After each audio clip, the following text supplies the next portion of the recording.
Hello everyone, welcome to my channel. आज मैं लेके आई हूँ जेक बोर्ड का क्वेश्चन पेपर जो कि 2023 का है और ये क्वेश्चन सोशल साइंस का है जिसमें कि 40 क्वेश्चन है और वो भी 40 मार्क्स का। अब हम लोग इसके क्वेश्चन में डिस्कस करते हैं। फर्स्ट नंबर क्वेश्चन है, 19वीं सदी के दौरान कौन ऐसी ताकत बनकर उभरा जिसने यूरोप के राजनीतिक और मानसिक जगत में भारी परिवर्तन ला दिया। इसका आंसर है निरंकुशवाद। सेकेंड नंबर क्वेश्चन है, यहाँ पे क्वेश्चन हिंदी इंग्लिश दोनों में दिया हुआ है, तो जिससे कंफर्टेबल है उसे पढ़ के आराम से एग्जाम दे सकते हैं। अब है सेकंड क्वेश्चन, फ्रांस में प्रथम विरोध कब हुआ था। इसका आंसर है जुलाई 1930 में।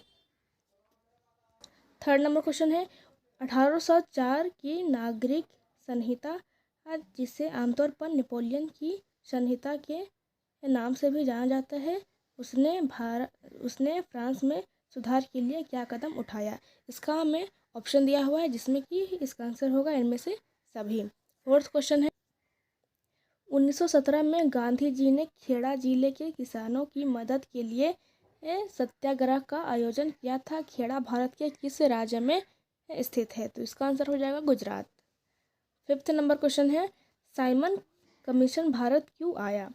इसका आंसर है व्यापार संबंधित कानून बनाने, यानी कि व्यापार के संबंधित कानून बनाने के लिए साइमन कमीशन भारत आया।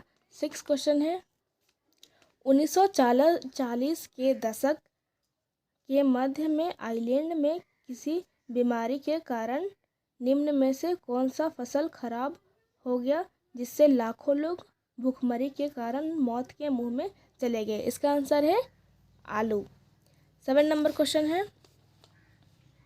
प्रथम विश्व युद्ध खत्म होने के केवल 2 दशक बाद दूसरा विश्व युद्ध शुरू हो गया, जिनमें एक गुट की धुरी शक्तियां मुख्य रूप से नाज़ी जर्मनी, जापान और इटली थी, तो दूसरा खेमा जो मित्र राष्ट्रों के नाम से जाना जाता है, उनमें कौन कौन से देश थे। इसका आंसर हो जाएगा ब्रिटेन, सोवियत संघ और फ्रांस और अमेरिका, यानी कि जो 4 देश है वो थे इसका आंसर।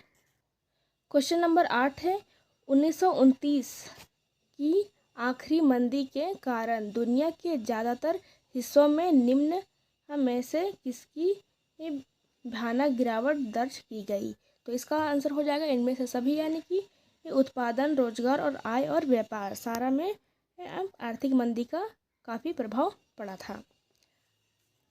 9 नंबर क्वेश्चन है, बुनकरों को कच्ची कपास की समस्या का सामना क्यों करना पड़ा। इसका आंसर है स्थानीय बाजार सिकुड़ गए, यानी कि जो लोकल मार्केट का वजह से बुनकरों को कच्चे कपास की समस्या हुई थी।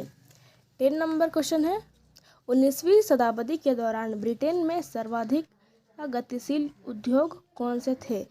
इसका आंसर है कपास और धातु के।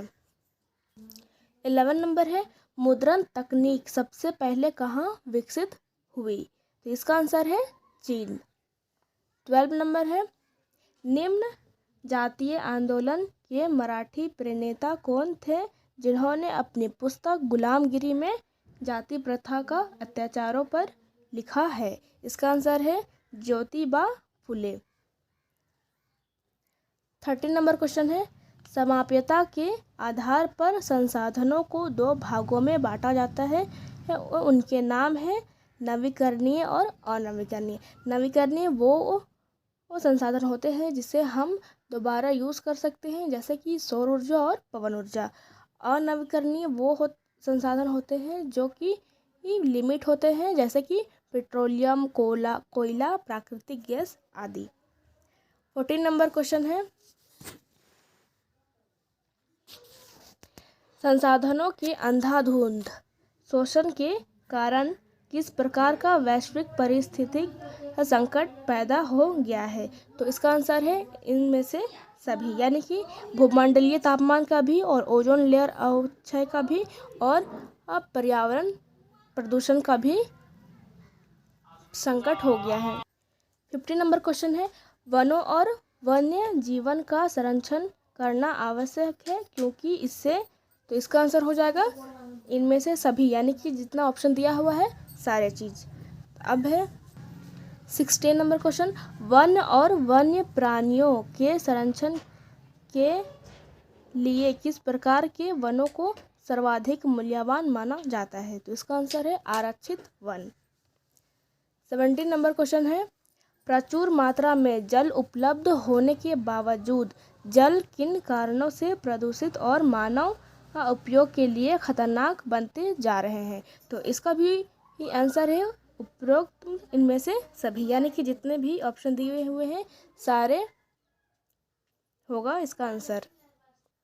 18 नंबर है, मानसून के आगमन के साथ जो फसलें बोई जाती है वे किस फसल के अंतर्गत आती है? तो इसका आंसर हो जाएगा खरीफ।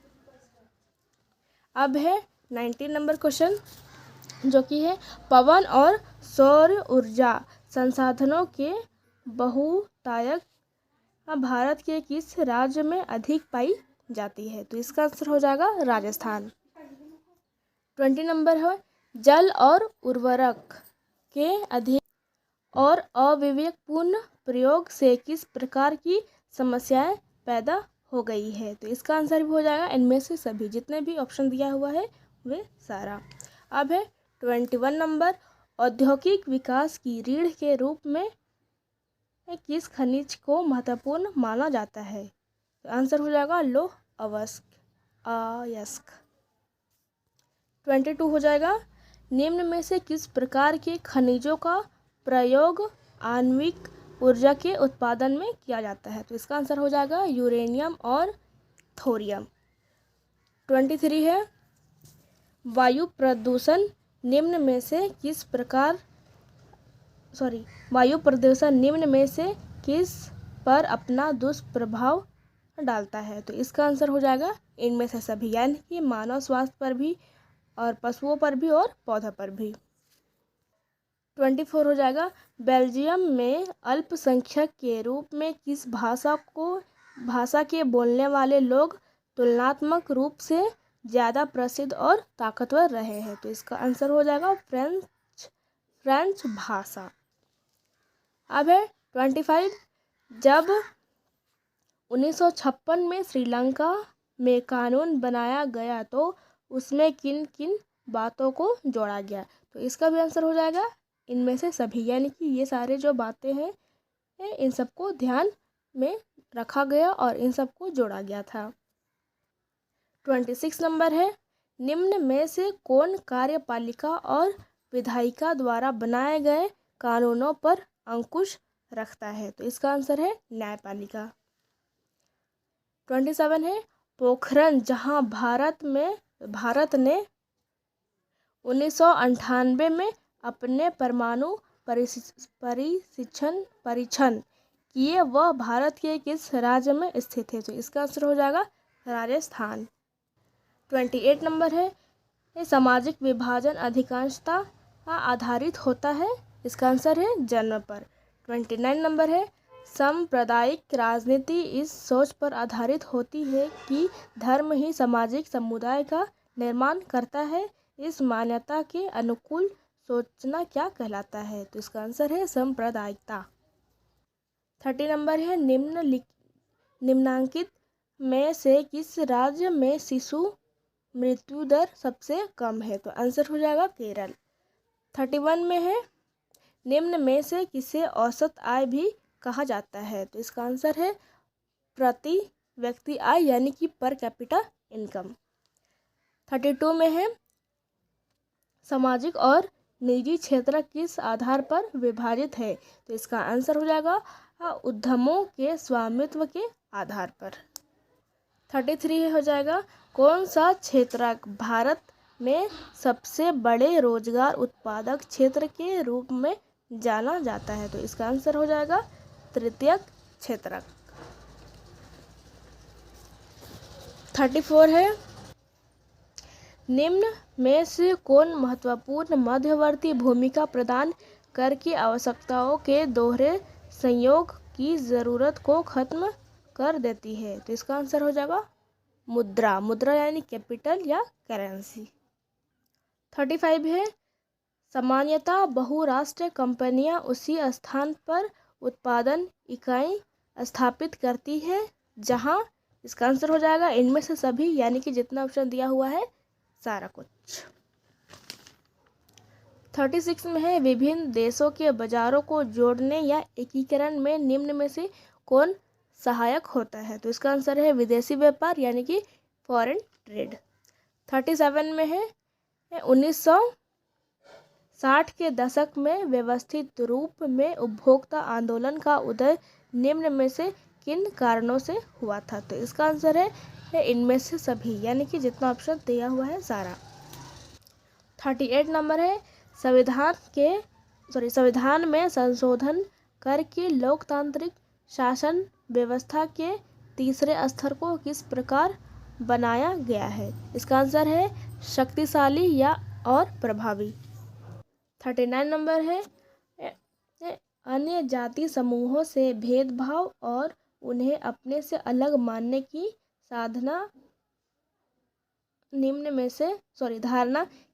में से किस व्यवस्था पर आधारित है? तो इसका आंसर हो जाएगा वर्ण व्यवस्था, यानी कि कास्ट सिस्टम के अंतर्गत। लास्ट क्वेश्चन है लोकतांत्रिक व्यवस्था में हित समूहों या दबाव समूह की मुख्य उपयोगिताएं निम्न में से क्या है? तो इसका आंसर हो जाएगा इनमें से सभी, यानी कि जितने ऑप्शन दिया हुआ है वो सारे इसके मुख्य उपयोगिताएं हैं। आई होप आप लोगों को ये वीडियो अच्छा लगा होगा एंड थैंक्स फॉर वॉचिंग।